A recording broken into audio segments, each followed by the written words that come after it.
Thank you. Somebody's here. It would be so boring if I just went to the room that was totally empty. So I want to kind of first just kind of start off with a story. Around 1998, I said to my husband that I wanted to take a trip to Greece. And my husband is one that's usually pretty agreeable on just about any idea that I would pose to him. And so I said to my mom, hey, let's go to Greece. And she goes, yeah, that's a great idea. And I thought, wow, I should ask my cousin. And so I asked my cousin, Rita, would you like to go to Greece? I'm going with my mom. She goes, oh, that's a great idea. I'm going to ask my sister. She has a twin sister, Rhoda. So now Rhoda is going. I'm thinking, this is so great. So now my sister and my mom, we're all going. This is like a family trip to Greece. I've never been to Greece before. And I was talking to one of my coworkers, and I'm like, yeah, my mom and I are going to Greece with my cousin. She goes, oh, I've never been to Greece. I want to go to Greece. So great. So she's going to go to Greece. And she said, I'm going to bring my daughter. So I was already bringing my 10-month-old daughter, which I thought was really nice that my mom, my daughter, and myself would go to Greece, like a little bonding. But now my cousins are going.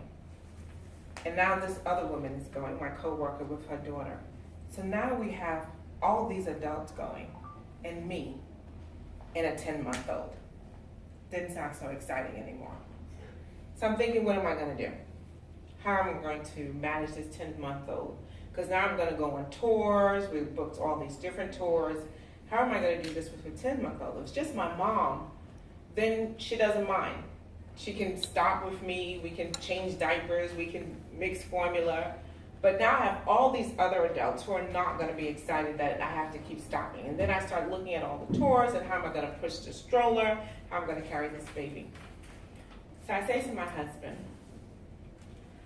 I don't think I should take Danielle, my 10-month-old baby, and my firstborn child after 4 years of marriage. So this is like the golden child. He said, well, what would you do with her? I said, I'll leave her home with you. So you would leave your child at home to go on a vacation? What kind of mother does that? A mother who wants to go on a vacation and have a good time. That's the kind of mother who does that. Okay. And that's when I realized the difference in culture between me as an American and my Nigerian husband. Because for him, every move I make belongs with that child because I'm the mother. And my understanding was this child belonged to both of us. And sometimes I would take care of her, and sometimes you would take care of her. And all the time, we would take care of her. And so when we think about culture, what do we really think about? You know, so what's your definition? So I'm going to just kind of throw it out to everybody. What's your definition of culture? Anyone? Conglomerates, a whole combination of mindsets, of the history, of the language, of the arts, of everything combined together. Okay. And that's what forms culture, I think. Yeah. Mindsets, language, history. Anyone else want to add to that? Mm-hmm. Traditions and beliefs. Traditions and beliefs, right? Even perceptions. Perceptions. So how we were brought up and everything that shaped. And so my Nigerian husband actually has an American passport. So he feels very American. He tells us in our household that he is the only American. And the rest of us are really Nigerians because we like Nigeria better than America. So as much as he likes to believe that he's an American, he probably is more American than the rest of us now because his culture now has become more American than the rest of us, and we've all become more Nigerian. So we've kind of like done some cultural switching. And so yes, culture is definitely mindset, language, traditions, and it's also basically how we solve our problems. Our culture really impacts how we're going to say yes to a problem, say no to a problem, or how we're going to manage that problem. It's really influenced by all the things that we grew up, which was in the situation I gave you for my 10-month-old daughter. So when we're about to travel, my husband's solution is his culture tells him the child belongs with the mother. My culture tells me my child needs to be someplace where it's convenient, wherever that would be. And at this particular point, it wasn't with me. So I'll give you a little more to end that story. So the day of the trip, so my husband just kept saying that there's no way that I should go without this child. And I thought, okay, you know what? I had made arrangements to ask a friend, could she stay with her? And she said yes. And so when I now said, hey, I even got arrangements for her. And he goes, what does that mean? I said, she can stay with my particular friend, Kamisa. And he goes, you would really leave your child with someone else for an entire week just so you can go on a holiday? I mean, it was just so unbelievable for him because his culture tells him that that's not how things are done with mothers. And when I saw that, he just thought it was so strange, I just figured, let me just take the child. But to end the story, the day of the trip, I bundled up my 10-month-old. We put on our clothes to go to the airport. He saw me with these bags and he asked me, what is that? I said, that's her formula. This is water. We don't know what the water is going to be like. This is the formula, the water, the Pampers, the wipes, all the things that you need to take, the food, and several other kinds of food because I don't know if she'll be able to get food. He looked at it and he goes, just leave her here. Just leave her here. So, you know, he broke culture at that particular point. But the question is, why is culture so important? Why is culture so important for us? Why do we need to understand other people's culture?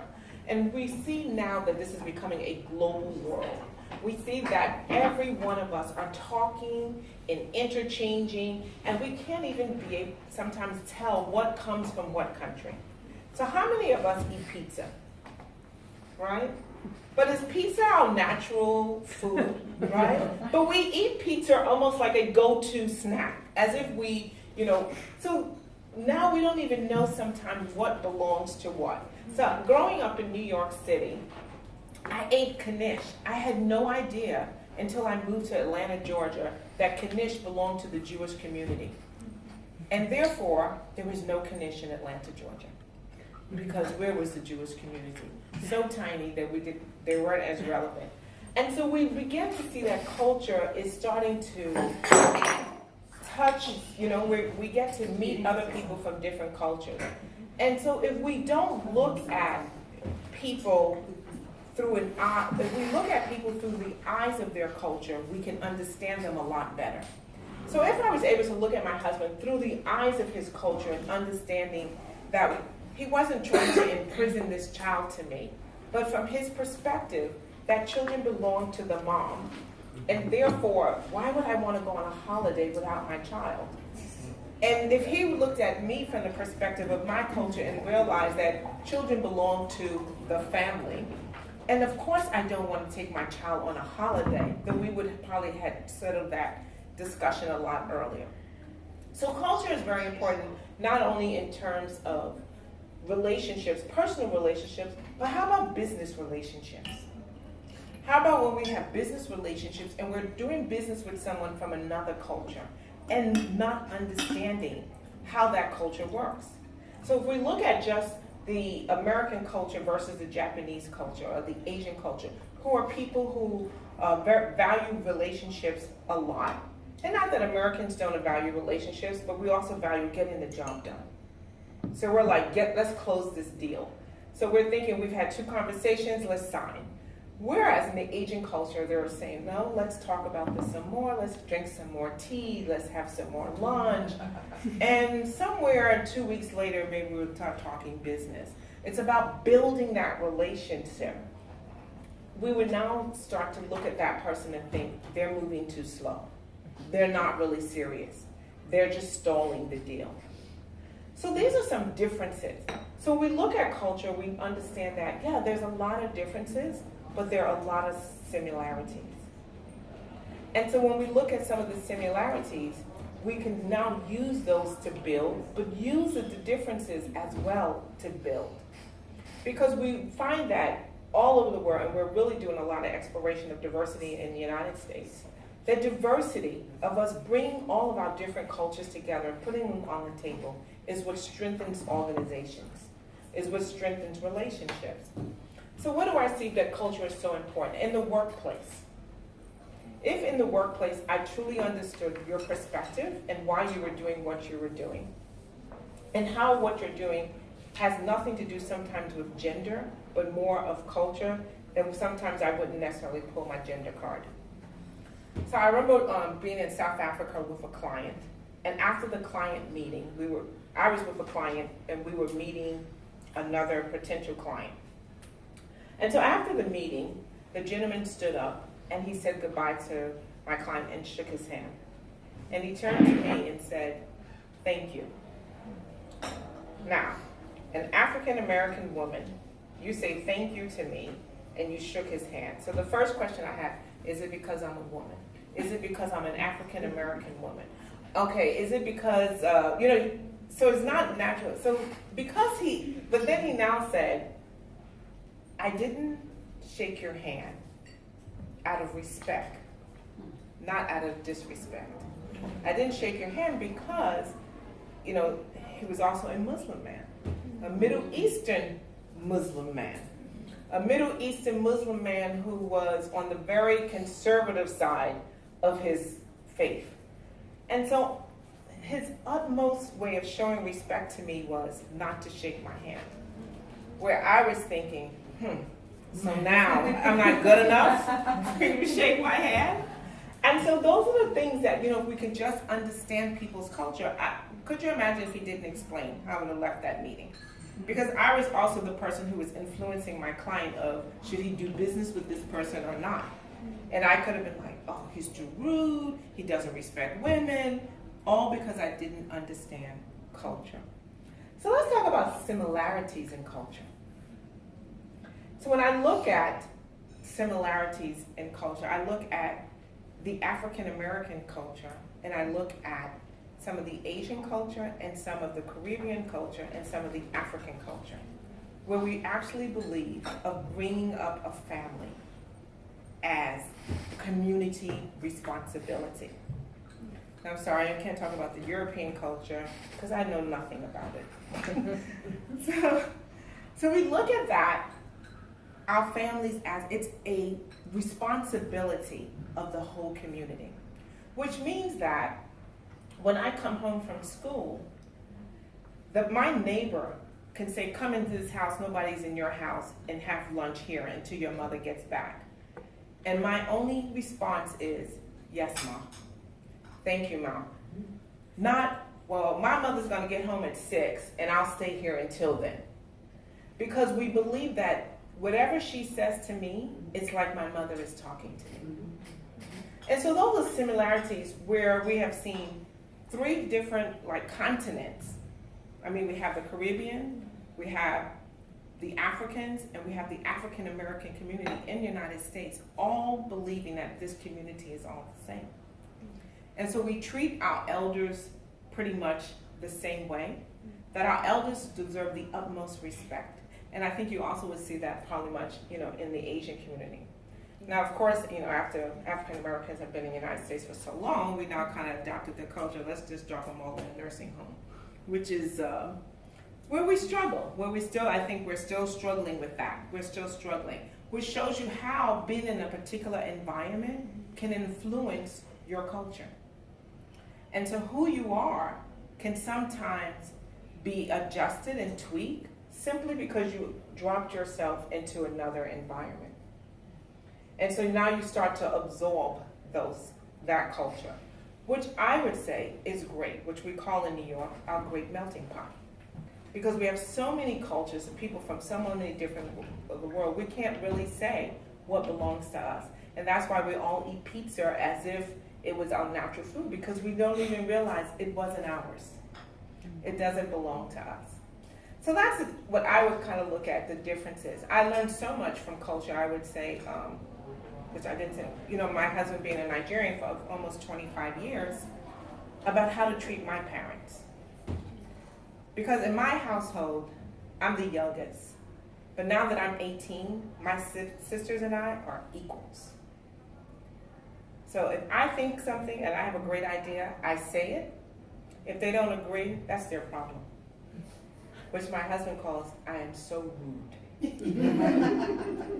That the way I talk to my sisters is so disrespectful. And I'm like, why? I have a brain, they have a brain. My brain is probably more superior. So therefore.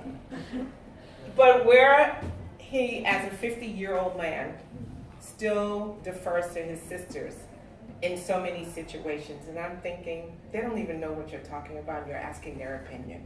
Why? Just make your move. Which is, where cultures can sometimes conflict.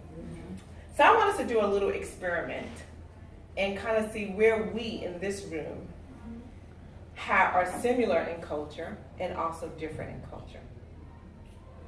So before I do that, I want us to kind of identify where we're from, and then we're going to kind of see where we're similar in culture and different in culture. So let's start here. Your name and where you're from. I'm Ruchi and I'm from Delhi, India. Okay. My name is Star Essence and I'm from Atlanta, Georgia. I'm Elna Lehu. I'm from Helsinki, Finland. I'm Olu. I'm from Nigeria. Italy from Nigeria. Naomi from Nigeria. Ri, Palmian from Finland, Helsinki. Georgette from Jamaica. All right, well, this is really going to be fun. We have some Europeans, some Africans, some Asians. Are you Asian? Because I heard now that India was its own continent. Yeah, that's Which what I was a all real- things. We're very much in Asia, yeah. Yeah, I was like, Yeah. wow, I didn't learn that in geography. But if it's so. All right, so everybody's going to stand up.